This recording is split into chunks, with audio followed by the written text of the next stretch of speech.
you would agree the math says if you had 5 hours for public testimony, for people to actually speak, the maximum number would have been 150 in each hearing. I said I'm relying on your math as Very an good. engineer. And so for the last hearing where we actually had a map to look at, 10 hours, that would have been a max of 300 people if you accept the math. I will rely on you as a House member if you've done the math. Do you know how many witnesses registered for the bill's companion in Houston? At the Houston hearing? Sorry, in the House hearing. So when we had the bill in front of us in the House, do you know how many people registered? I do not. It was around 500. Do you know how many people registered against the filed map? I don't. It was 473. Do you know how many were in favor? I don't. 3.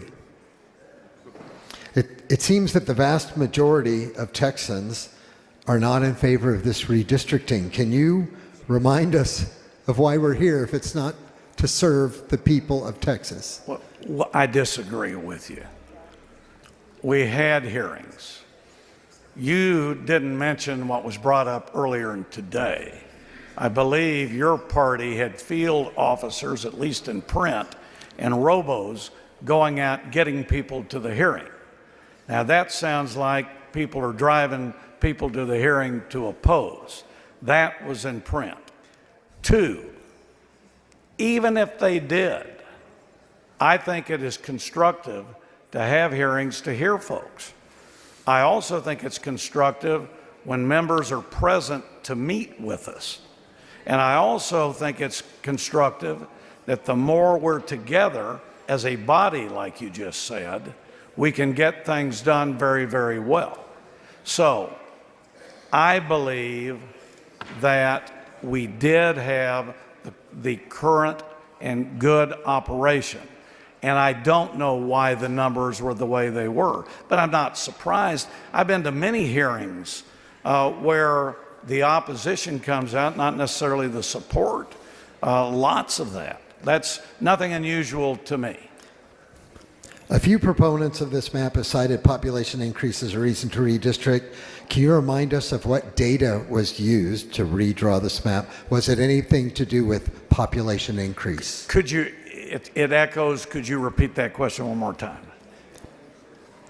Could you tell us if population increase data or population numerical data was used to draw the map in terms of the change in the number of population? As I stated when we were voting on the bill earlier, all the data, all the information that was in the creation of the details were done by council or whoever they involved. Todd Hunter does not have personal knowledge of that, but relied on council. So, had nothing to do with any new official census data, right? That I don't know. I don't know if there's estimated census out there. I know there's a lot of trend data out there. I personally do not know the specific data. Got it. Do you think it's fair to voters to have their congressional districts constantly changed? Well, I'm not sure. Well, first of all, there's nothing that prevents redistricting to be continuing. That's true. So in the theoretical limit, But I hadn't finished. you could redraw the districts in front of every single election if we go down this path. Is that true? Theoretically. Theoretically, I doubt it because I don't think practically you could. But I do believe there is nothing that bars redistricting to be taken up at different times. We're not held to a 10-year standard. That's incorrect. And just because you don't like it doesn't mean you're not able to do it. So I'll point out, do you realize that this whole process has taken you all less than 30 days? And so you can admit to the possibility that this could be done in front of every single election if you think there's a possibility you'll lose. You know, what happens, my Vice Chairman. I just don't know. Mr. Speaker, Ronald, for what purpose? does the gentleman yield for a few questions? Gentleman yield for Yes. questions? He yields for questions. Thank you, Chairman. I'm just going to try to go through these quickly for time. I want to talk about CD 35. What is the specific purpose of creating CD 35 with a Hispanic citizen voting age population of 51.6%?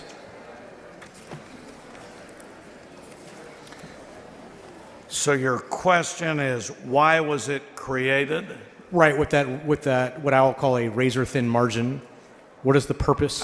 I don't know what the purpose is on the margin, but this was under the Supreme Court, one of the districts that could be Republican, and so they used partisanship in it. Do you know if CD 35, with a Hispanic citizen voting age population of 51.6%, was created to comply with the Voting Rights Act? All right, you're talking about 35? Yes, sir. Okay, so everybody knows Hispanic CVAP in 2021 was 4586. In this bill, it is 5157. So we increased it 5.71 change. And I don't know if that was the council's goal, but I'm sure they used all this information to create it. So, to that point, just need to ask, do you know the purpose of the geographic changes to CD 35? It was moved out of Travis and I-35, out of Kyle and Buda. So this is one of the ones where the vice chairman just asked. We heard testimony in the hearings about Austin to San Antonio. And this is one of the ones that was suggested we may want to take a look at this area because it goes all the way down. And so I am sure that was one of the factors that was taken into 35, and it's now a new Hispanic CVAP majority district. And Republican does performance increase, absolutely. Do you know whether or not, when approaching, let's call it the current or previous version prior to this map, the previous version of CD 35, when I say previous, I mean the one that is now, before these maps might be implemented, certainly hope not, but do you know if that district was required or protected by the Voting Rights Act? Do I know? Well, whether the current configuration of CD 35. Understand. Okay. The law changed since 2021. That's what we've been saying throughout the day. So the law has changed, and we're able to use different elements and information than we've had in the past. In 2021, I cannot recall here exactly how some of these were created. The problem that I have with your question is then your side filed a lawsuit that is pending in El Paso. And so I don't know what's being determined there. Understood. You've mentioned some of the conversations you had in committee. You've mentioned that the law has changed since 2021. Are you saying that the current version of CD 35 is a replacement for the previous version? And when I say current, I'm saying, are you saying that the proposed version of CD 35 is a replacement for the CD 35 that we have now? I don't know about the word replacement, but I've been very upfront. This is a absolutely brand new created Republican partisan supported performing district. 9, 28, 34, 35. Thank you, Chairman. Dutton, for what purpose? Will the gentleman yield for questions? Gentleman yield Sure. for questions? Yield for Absolutely. questions. Absolutely. Thank you. Now, as I understand it, the changes that in this bill come about as a result of a law change in 2021? I'm not sure your question. 2021, we had redistricting. It is challenged in federal court. 2025, we are presenting a new congressional plan that allows 5 additional Republican performing partisan seats. But that's the result you said, I thought you said, of a law change in 2021. No, I said one of the elements that is being looked at since 2021 were court cases. And that is, I didn't mean to cut you off, but that results in this bill, essentially. I'm not sure that's what results in the bill, but I will say that is an element of this bill. So what else happened between the last redistricting and this bill that causes you comfort to make these changes? Well, number one, in 2024, the Petaway case was decided. And there they said Section 2 of the Voting Rights Act does not authorize separately protected minority groups to aggregate their populations for purposes of a vote dilution claim, and it does not require political subdivisions to draw precinct lines for these particular groups. So this changed a lot of the law that happened in 2021. And then the Rucho case, which was before 2021, 2019, has been reviewed and studied since that time, and then it, along with Petaway, for partisan redistricting, has become very strong on the law circles. Or at least it changed the law. I mean, you're saying strong, but it essentially changed the law. I agree. In regards to that. Well, you know, I find that interesting, but certainly I want to compliment you.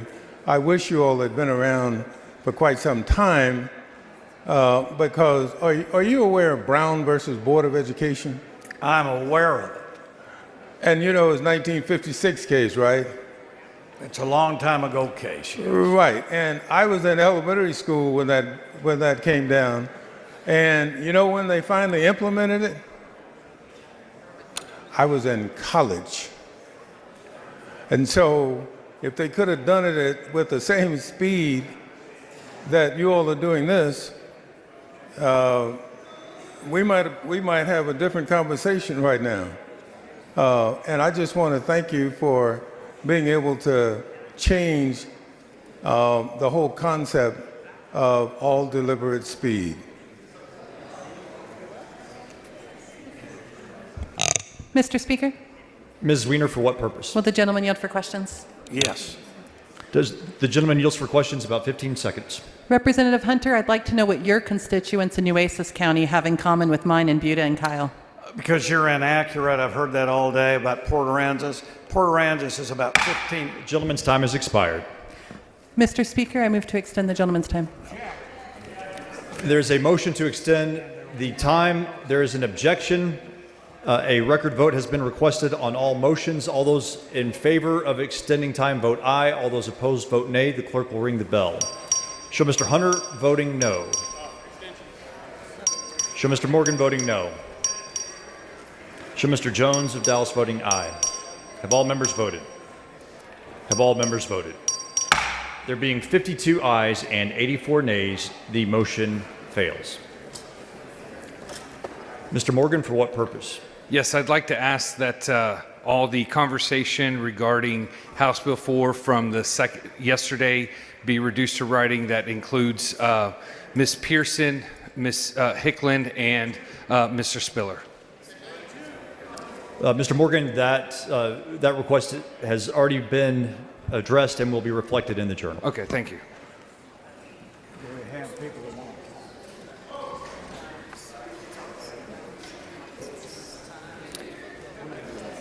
The chair recognizes Ms. Gonzalez of Dallas in opposition. Mr. Speaker, Mr. Canales, for what purpose? To come and clean up the last request, can we just have all of it today, yesterday, every day regarding HB4?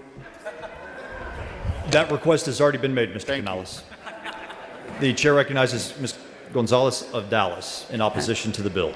Thank you, Mr. Speaker, members. I rise today in fierce opposition to HB4 and for what it represents for my community and the Latino communities across Texas. This body, this legislature, spends a lot of time demonizing my people. Many of you even campaign on it. Latinos, whether in North or South Texas, whether they are first-generation citizens or can trace their lineage back to the founding of this state, have been attacked consistently by their government for as long as Texas has existed. And here we are again, being forced to sit through it once again, in a manner that is not just unjust, but inconsistent with our U.S. Constitution. This map doesn't just draw new lines. It draws a painful and familiar conclusion that our voices don't matter, that our communities can be sliced up and diluted and ignored, that we can be visible in the labor force and the tax rolls, but invisible when it comes to representation. In Dallas, neighborhoods with large Latino populations, places like Oak Cliff, where I live, Bachman Lake, parts of Pleasant Grove, are being carved apart. Precincts are being split block by block, families put into different districts, communities divided. These are not random changes. They are calculated erasures of political strength, and we see it for what it is. And it hurts communities like mine, but that's nothing new, I guess, with this body. You've heard these stories before from this very mic. Mexican Americans suffered through La Matanza and La Hora de Sangre in the early 20th century, where thousands were killed in state-sanctioned lynchings. It took the courage of one man, J.T. Canales, the only Mexican American in this House at the time, to investigate, to speak truth to power, and to demand change. The violence never stopped. It just changed form. It became regulatory, it became legislative, literacy tests, English-only ballots, Juan Crow laws passed right here in this chamber that sought to suppress our voice under the guise of governance. And the legacy lives on. In 2023, this legislature passed SB4, the Show Me Your Papers bill. It encouraged racial profiling, it encouraged vigilante justice, it stripped away local control and allowed fear to settle like a fog over our immigrant neighborhoods. And just this year, families across Texas saw ICE detain and deport people who were American citizens.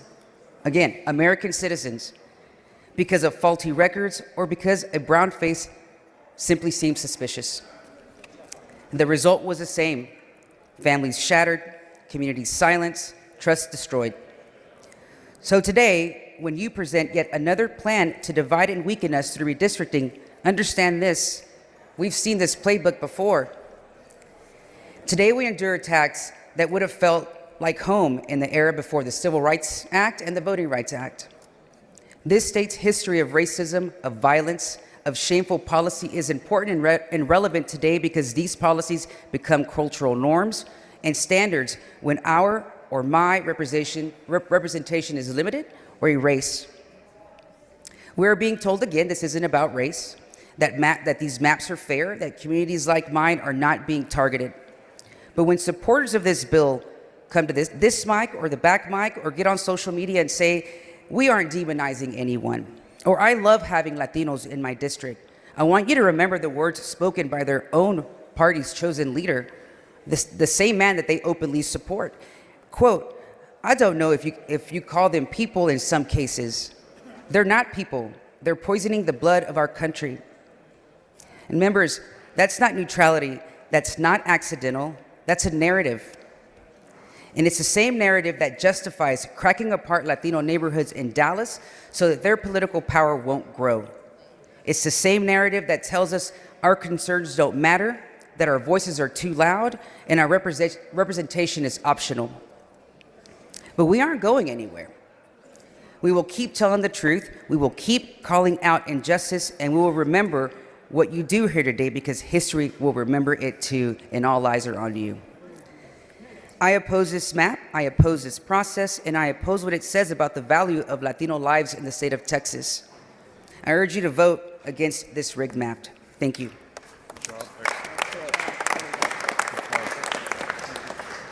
The chair recognizes Ms. Lopez in support of HB 4. Thank you, Mr. Speaker and members. I'll make this short and simple. I'll speak in Spanish and in English. So today, I just want to come to you as someone from the Rio Grande Valley, myself in South Texas. I am in support of this bill. I think it's good for Texas and it's good for South Texas as well. Mr. So, Speaker? in Spanish. Ms. Gomez, for what purpose? Will the gentlelady yield for questions? Does the Not at this gentlelady yield moment. for questions? Not at this time. So, se oye hablar mucho del Río Grande, en el Valle. Yo soy del Río Grande. Yo también dejé el Partido Demócrata.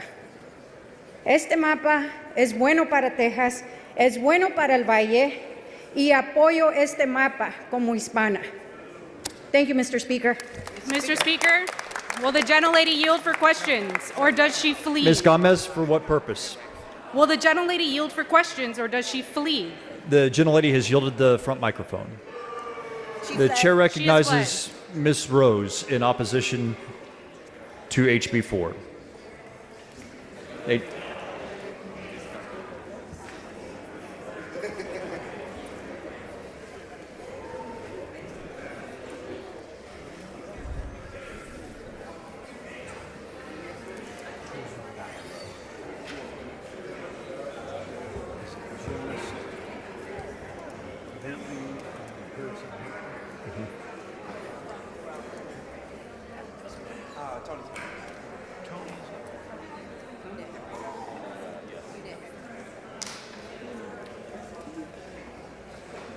Chair recognizes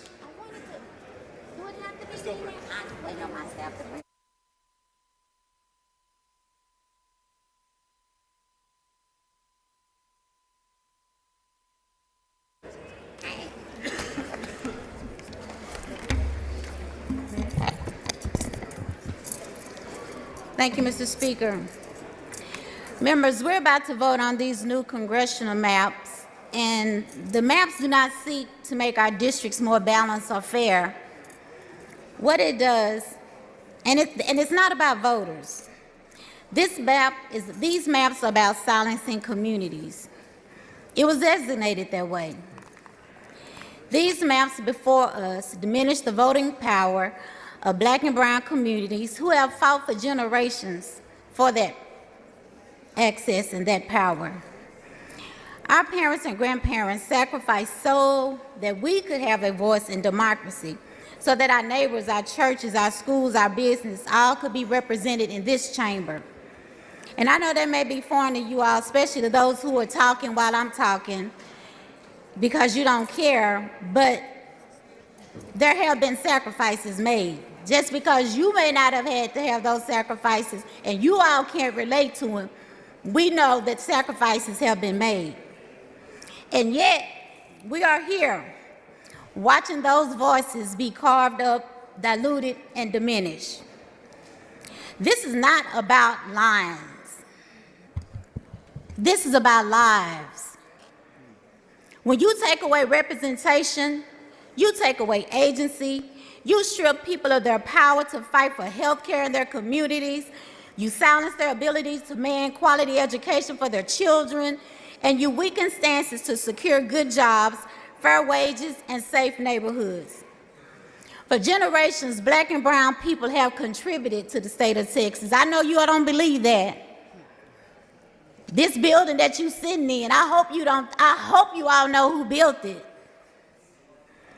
For generations, again, Black and brown Texans have contributed to the prosperity of this state.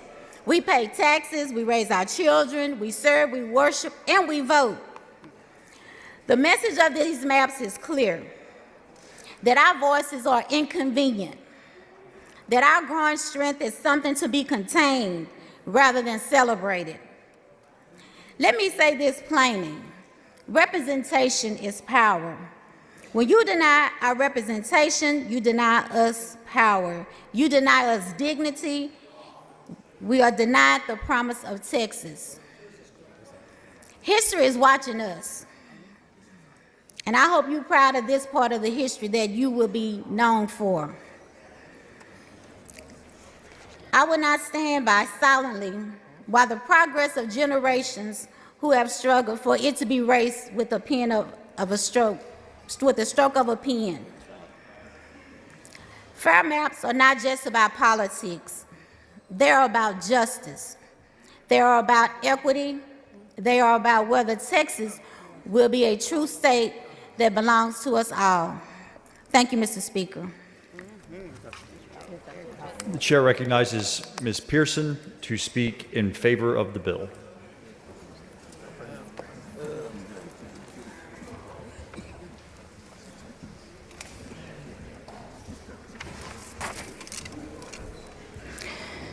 Thank you, Mr. Speaker. Members, first I want to thank Chairman Hunter and Chairman Vasut and the rest of the committee for their tireless work answering the governor's call. Chairman Hunter may not have taken the personal attacks and disrespect personally, but I did. The opposition gets to stand here and grandstand and say pretty much anything that they want, and we're expected to stand here and just take it. You call my voters racist, you call my party racist, but yet we're expected to follow the rules. Well, that double standard ends today. You know, I started out 15 years ago as a concerned citizen, and I became a volunteer activist. I didn't like what I was seeing, so I got involved. The more I learned, the more I dug in, because I was determined to change the trajectory of not just our state, but our country. And I would argue that I did that. From a founding member of the Tea Party movement to fighting on the front lines for President Trump in 2015, long before it was cool, I have traveled all over this country for the better part of a decade, and I can tell you that more and more minority voters are voting their values, not their skin color. And many of them are moving to Texas to escape the blue states because their values have been successfully gerrymandered into suppression. Now, I've heard the accusations that this mid-decade redistricting is going to silence voters and that it misrepresents the population of Texas. But history tells a different story. We are not the first state to do mid-decade redistricting, and we didn't invent the playbook. But who led the way? Blue states, the ones that you all fled to. The very party today crying foul, and the same party that's saying that they want a fair fight is the party that's pushing boys into girls' sports. They say we're diluting the minority districts. They call us racist, but the facts don't match your rhetoric. Texas currently has 0 black CVAP districts, and under the new map, there are 2. Now, I haven't been to 3rd grade in a really long time, but when you go from 0 to 2, that's an increase. Or perhaps you're using liberal logic.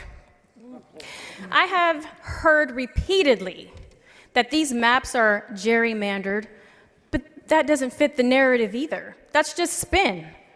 Because in many parts of the state, the map eliminates gerrymandering. They emphasize compactness in whole counties and whole cities. Political performance isn't just legal, it is fair. And it reflects the voters of the state of Texas. The reality is, the opposition is complaining that we are ungerrymandering the gerrymandering. Another complaint that I've heard is that we're silencing public input. But let me be clear. I sat through over 46 hours of public testimony. I listened, I traveled and I heard the voices, and those voices are reflected in this map if you actually look at the map. But I understand the frustration. My colleagues on the other side of the aisle, they're struggling right now because the fact is President Trump won Hispanic voters in the state of Texas.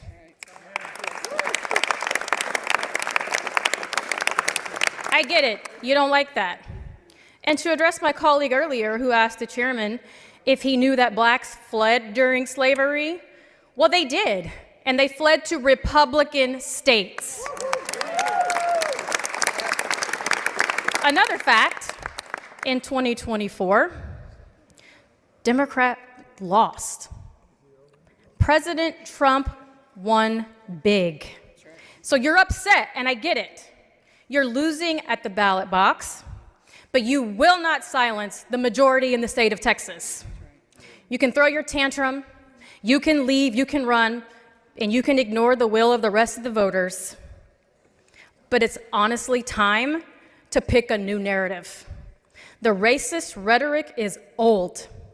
It is seriously stale and long overplayed. Newsflash. Democrats do not own minorities in Texas. The South lost. There are black and Hispanic and Asian Republicans right here in this chamber who were all elected just like you. Republicans are the majority. So it's not the people of Texas who are racist, it is you. All of these speeches on victimization and this toxic white guilt that I've had to suffer through my entire life, I'm sick of it. The people of Texas have spoken. We have the majority. President Trump flipped 11 out of 18 counties on the Texas-Mexico border. The people of Texas are sick of the rhetoric as well. He doubled his support from 2020, so political performance is the driver. You lost. Get over it. I urge my colleagues to vote in favor of HB 4. Removing gerrymandering is the right thing to do. Increasing minority representation is the right thing to do, and it more accurately reflects the values of Texans. This is long overdue, and we owe it to the people of Texas. Thank you, Mr. Speaker.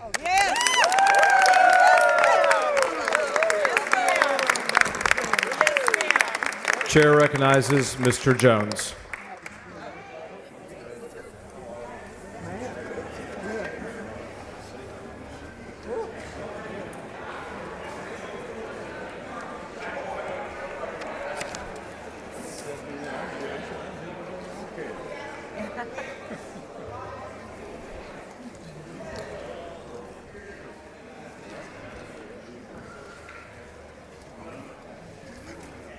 Thank you, Mr. Speaker. Members, I stand in opposition of HB 4. I have written remarks, but these remarks come straight from my heart. The question I want to ask as we prepare for a final vote on this bill is it worth it? Is it worth it to once again ignore the will of countless Texans saying no, we don't want this. Let's focus on flood relief. Let's increase access to health care. Let's provide funding for our public schools. There are still bodies being recovered from the flooding, but we are here focusing on maps, not flood relief, not returning the bodies to loved ones, but racist maps, not Texans. During the first call special session, we had 2 weeks to focus on providing flood relief, in which we had no bills on the floor regarding this topic. Not until Democrats broke quorum did a bill magically pop up as the right appealed to its base that Democrats were not doing their job. Even after leaving, my colleagues on the right had the executive power to provide funding for that flood relief at any time, and all it would have taken was a signature by the governor. During the quorum break, I watched my colleagues. I watched you call us liars and instruct your people to go get them. funny thing is that they found us before the FBI and the state troopers that the speaker claimed was doing everything they could to find us. Some of my colleagues even made it a little easier with their posting. Republicans in this chamber and in the shadows of social media threatened us, shared our home addresses, and even threatened our lives with bomb threats. I watched you all, and let me tell you, my people, black people, fought too hard for this right to vote. And if you know me, you know I do not play political games with y'all in this body, because I know the work we do on this floor speaks life and death into communities across this state. I leave the political games to the ones of you who are setting up your campaigns to run for these new seats. Another power grab on the backs of black representation.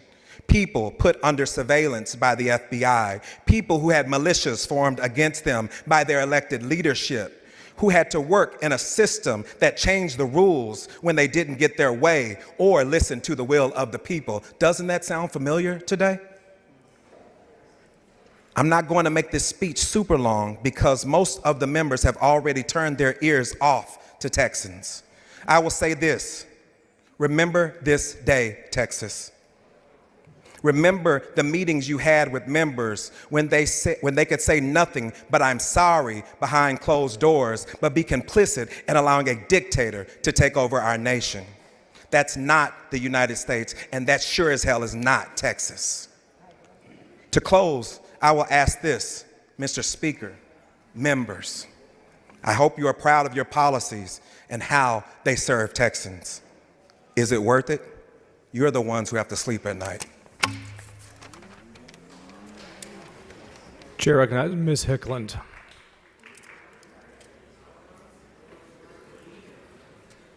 Hickland.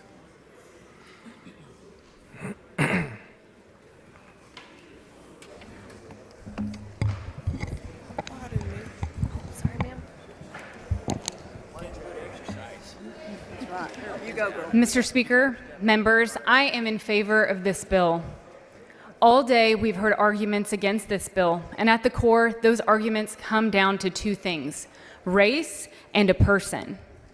At every single public hearing, members of Congress have stood up only to insult President Trump and also to insult those who support him. But here's the reality: 242 of Texas' 254 counties decisively voted to elect him. That fact alone shows the will of Texans. And yet, the other side keeps saying what we're doing here is racist. But notice this: they are the ones who keep bringing race into the conversation over and over again. It's been their argument at all of our hearings and on the floor today. In doing so, they're making an insulting assumption that someone's political beliefs, that someone's vote, can be predicted simply by the color of their skin. But let's be clear. It's simply not accurate to assume that minorities will always vote one way. We don't have to look any farther than the most recent election for proof. In the state of Texas, 55% of Hispanics voted for our current president. 55% of Asian Americans did the same. And now we're seeing a noticeable shift among African American voters towards Republicans. When we look at the details of the maps and these district lines, they reflect political performance of those areas. Irregular shapes are now more compact. Lines drawn on natural boundaries, counties made whole, cities restored. It's more than a person. It's policies. We all campaigned and knocked on doors. We all heard concerns regarding the border, the economy, law and order, fostering safe communities, eliminating fraud, waste, and abuse in our government. These are the issues that have been championed by President Trump and the policies overwhelmingly supported by Texans. Texans deserve representation that reflects our values, and that is exactly what this bill seeks to accomplish. In this body, we have seen some hard-fought wins, ensuring that only citizens vote, empowering parents to choose their children's education, protecting children from obscenity, defining a woman. Why was that hard? We are proud Texans. We are proud Americans. Let the people choose their elected officials. They did, and this effort is in response to that. Vote for this bill. Chair recognizes Mr. Hunter to close. Members, move passage. The question occurs on final passage of House Bill 4. This is a record vote. Clerk, ring the bell. There's 100 voting aye.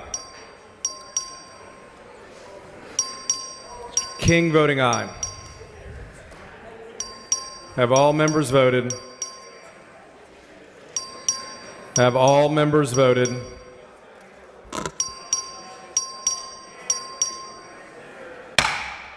"88 ayes and 52 nays. House Bill 4 is finally passed. Members, the call on the House has expired. The doorkeeper may unlock the doors. The Speaker's desk is clear.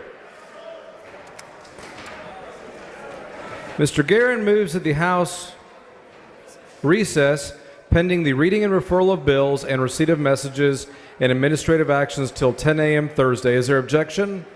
Chair hears none. The House stands recessed pending the reading and referral of bills, receipt of messages, and administrative actions. The following bills and resolutions on first reading and referral. The clerk will read the bills and resolutions. HB number 38 by Schofield, relating to the rate at which interest accrues in connection with the deferral of abatement of collection of ad valorem taxes of certain resident homesteads, referred to the Committee on Ways and Means. HB number 41 by Schofield, relating to the establishment of a limitation on the total amount of ad valorem taxes that certain taxing units may impose on the residence homestead of individuals who are disabled or elderly and their surviving spouses, referred to the Committee on Ways and Means. HB number 46 by Tepper, relating to a limit on political subdivision expenditures, referred to the Committee on Intergovernmental Affairs. HB number 47 by Tepper, relating to the authority of a property owner to obtain an injunction restraining the collection of ad valorem taxes by a taxing unit if the taxing unit adopts a tax rate that exceeds the voter approval tax rate and subsequently takes action that constitutes a material deviation from the stated purpose of the tax increase, referred to the Committee on Ways and Means. HB number 49 by Tepper, relating to the restrictions on the use of certain ad valorem tax revenue for the payment of public insecurities, referred to the Committee on Ways and Means. HB number 62 by Gervin Hawkins, relating to the operability of first responder public safety communication services used in responding to natural disasters or other emergencies on the Capitol grounds, referred to the Committee on Disaster Preparedness Flooding Select. HB number 64 by Kane, relating to a vacancy in the office of a senator or representative due to the excessive absence, referred to the Committee on State Affairs. HB number 77 by Kane, relating to the repeal or limitations on certain state and local taxes, including school district maintenance and operations, ad valorem taxes, the enactment of a state and local value-added taxes, and related school finance reform imposing taxes, for the Committee on Ways and Means. HB number 83 by Slauson, relating to the repeal of additional ad valorem taxes imposed as a result of change or use of certain land, for the Committee on Ways and Means. HB number 84 by Tepper, relating to limitations on increases of the appraised value of certain property for ad valorem tax purposes, for the Committee on Ways and Means. HB number 85 by Gerdes, relating to the vote required in election to approve ad valorem tax rate that exceeds a taxing unit's voter approved tax rate, making conforming changes, for the Committee on Ways and Means. HB number 92 by Toth, relating to the repeal or limitations on certain state and local taxes, including school district maintenance and operation ad valorem taxes, the enactment state or local value added taxes, and related school finance reform and imposing taxes, for the Committee on Ways and Means. HB number 98 by Kerwin, relating to the repeal or limitation on certain state and local taxes, including school district maintenance and operation ad valorem taxes, of enactment of state and local value added taxes, and related school finance reform and imposing taxes, for the Committee on Ways and Means. HB number 99 by Dean, relating to the repeal of or limitations on certain state and local taxes, including school district maintenance and operation ad valorem taxes, the enactment of state and local value added taxes, related school finance reform, and directing the comptroller to identify alternatives to local ad valorem taxes imposing taxes, for the Committee on Ways and Means. HB number 100 by Dean, relating to the use of certain federal funds received by the state to provide property tax refunds to Texas homestead owners, for the Committee on Ways and Means. HB number 101 by Dean, relating to requiring voter approval to certain local tax rate increases adopted pursuant to a disaster declaration, for the Committee on Ways and Means. HB number 108 by Zwiener, relating to the authority of a county to establish drainage utilities, imposing drainage fees, and regulate land use for purpose of flood management, for the Committee on Disaster Preparedness and Flooding Select. HB number 117 by Zwiener, relating to the authority of a county to regulate impervious cover of an unincorporated area, area of a county for the Committee on Disaster Preparedness and Flooding Select. HB number 119 by Lalani relating to the Emergency Preparedness and Contingency Operations Plan, Inspections and Enforcement for Senior Retirement Communities for the Committee on Disaster Preparedness and Flooding Select. HB number 122 by Landgraf relating to eliminating certain state-required assessment instruments of certain end-of-course assessment instruments not required by federal law for the Committee on Public Education. HB number 125 by Zwiener relating to the regulation of stormwater management by certain counties for the Committee on Disaster Preparedness and Flooding Select. HB number 139 by Isaac relating to the calculation of certain ad valorem tax rates of a taxing unit in the manner in which a proposed ad valorem tax rate that exceeds the voter approval tax rate is approved, making conforming changes for the Committee on Ways and Means. HB number 144 by Money relating to the protection of an unborn child's rights and criminal liability and justification for prohibited conduct for the Committee on State Affairs. HB number 159 by Shaheen relating to the use of interim testing and adaptive growth-based assessment instruments for certain required assessments of public school students and prohibiting the use of results of certain required assessment for the public school students for certain purposes for the Committee on Public Education. HB number 165 by Metcalf relating to the management and removal of vegetation and debris by certain electric utilities referred to the Committee on State Affairs. HB number 174 by Hicklin relating to the prohibition of lobbyist representation for political subdivision and private entities referred to the Committee on State Affairs. HB number 176 by Hicklin relating to the repeal of provisions providing the calculation of unused increment rate and the use of rate in calculating certain ad valorem tax rates for the Committee on Ways and Means. HB number 177 by Hicklin relating to the calculation of certain ad valorem tax rates of a taxing unit in the manner in which a proposed ad valorem tax rate that exceeds the voter approval tax rate is approved, making conforming changes for the Committee on Ways and Means. HB number 178 by Hicklin relating to the efficiency audits for certain political subdivisions for the Committee on Ways and Means. HB number 181 by Gerdes relating to the limit on municipal and county expenditures for the Committee on Intergovernmental Affairs. HB number 182 by Flores relating to the participation by flood-prone counties in National Weather Services for Storm Ready program for the Committee on Disaster Preparedness and Flooding Select. HB number 183 by Bella Montgomery relating to an exemption from ad valorem taxation of the total appraised value of the residence of homesteads of certain elderly individuals and their surviving spouses for the Committee on Ways and Means. HB number 184 by Bella Montgomery relating to the limitation on increases in the appraised value of real property for ad valorem tax purposes for the Committee on Ways and Means. HB number 185 by Money relating to the use of political subdivision for public funds for lobbying activities for the Committee on State Affairs. HB number 186 by Olcott relating to the use by political subdivision for public funds for lobbying activities for the Committee on State Affairs. HB number 187 by Olcott relating to the authority of Texas Commission on Environmental Quality to issue an emergency or temporary order request by a county judge following a weather emergency for the Committee on Disaster Preparedness and Flooding Select. HB number 188 by Morales Shaw relating to the creation of Texas Rural Emergency Preparedness Fund for flood-prone communities for the Committee on Disaster Flooding Select. HB number 189 by Morales Shaw relating to requiring certain governmental entities to allow interested persons to comment on the proposed adoption or revision of certain emergency management plans for the Committee on Disaster Preparedness and Flooding Select. HB number 190 by Morales Shaw relating to state and local government disaster preparedness for the Committee on Disaster Preparedness and Flooding Select. HB number 191 by Verdell relating to the preference in state purchasing for certain goods and services used in a disaster area for the Committee on Disaster Preparedness and Flooding Select. HB number 194 by Curry relating to the flood and safety signage in certain areas of flood-prone municipalities and counties for the Committee on Disaster Preparedness and Flooding Select. HB number 195 by Curry relating to designating certain substances and Schedule 4 controlled substances under the Texas Controlled Substances Act for the Committee on State Affairs. HB number 197 by Curry relating to a study on establishing testing and scientific standards of determining tetrahydrocannabinol intoxication for the Committee on Public Health. HB number 200 by Little relating to the maintenance of emergency communication devices in certain facilities serving vulnerable populations for the Committee on Disaster Preparedness and Flooding Select. HB number 201 by LaHood relating to the exemption from ad valorem taxation of part of an appraised value of the residence homestead of a partially disabled veteran or surviving spouse of such a veteran based on the disability rating of a veteran for the Committee on Ways and Means. HB number 202 by LaHood relating to exemption from ad valorem taxation as part of the appraised value of the residence homestead of a partially disabled veteran or the surviving spouse of such a veteran based on the disability of rating that veteran for the Committee on Ways and Means. HB number 203 by LaHood relating to the limit on political subdivision expenditures and the adoption of ad valorem tax rates for the Committee on Ways and Means. HB number 204 by Paul relating to the governance and territory of the Harris County Flood Control District for the Committee on Disaster Preparedness and Flooding Select. HB number 205 by Wilson relating to authorizing certain projects and undertaken in response to the disaster by certain economic development corporations for the Committee on Disaster and Preparedness and Flooding Select. HB number 210 by Lozano relating to the definition of a residential homestead for purposes of the exemption from ad valorem taxation of residence homestead of a totally disabled veteran of the surviving spouse spouse of such a veteran, for the Committee on Ways and Means. HB number 211 by money relating to the calculation of a voter approval tax rate of certain taxing units in the manner in which a proposed ad valorem tax rate that exceeds the voter approval tax rate is approved by the voters, for the Committee on Ways and Means. HB number 215 by Martinez relating to the establishment of the disaster identification system for a declared state of disaster, for the Committee on Disaster Preparedness and Flooding Select. HB number 216 by Chalks-Clay relating to the provision of an abortion-inducing drug, for the Committee on State Affairs. HB number 217 by Verdell relating to the creation of a flood recovery loan program to provide low-interest loans to persons who are victims of flood-related disasters, for the Committee on Disaster Preparedness and Flooding Select. HB number 218 by Chalks-Clay relating to the prohibition of transporting or funding the transportation of an unemancipated minor for an abortion, providing a civil penalty, creating a criminal offense, for the Committee on State Affairs. HB number 219 by Little relating to the limitation on the increases in the appraised value of a resident's homestead for ad valorem taxation, for the Committee on Ways and Means. HB number 220 by Chalks-Clay relating to the vote required by a governing body of a taxing unit to adopt an ad valorem tax rate that exceeds the voter approval tax rate or authorize the issuance of a tax bonds, for the Committee on Ways and Means.